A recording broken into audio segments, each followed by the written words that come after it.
యెహోవా యందు నమ్మిక ఉంచువారు కదలక నిత్యము నిలుచు సియోను కొండవలే ఉందురు. యెరూషలేము చుట్టూ పర్వతములు ఉన్నట్లు యెహోవా ఇది మొదలుకొని నిత్యము తన ప్రజల చుట్టూ ఉండును.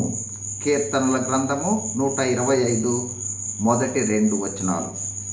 రక్షణలోనికి వచ్చిన మనమందరము దేవుని సొత్తైన ప్రజలం. 1 పేతురు 2:9. మన చుట్టూ దేవుడు ఉన్నాడు. కావున సియోను కొండవలే మనము కదల్చబడం. ఈ వాక్యాన్ని గమనించండి. కీర్తనలు 16:8. ఆయన నా కుడిపార్శ్వమున ఉన్నాడు గనుక నేను కదల్చబడను అని దావీదు మహారాజు అంటూ ఉన్నాడు.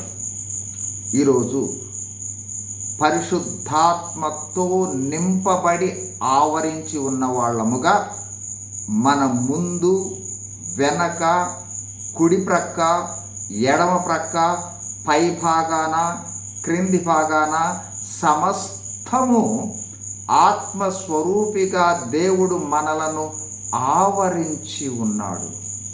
ఎంతటి భద్రతలో ఉన్నామో ప్రియ దేవుని బిడ్డలారా, ఎలాంటి పరిస్థితులైనా మనలను కదల్చలేవు.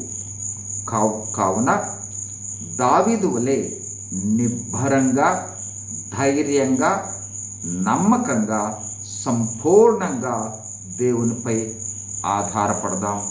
God bless you. Thank you.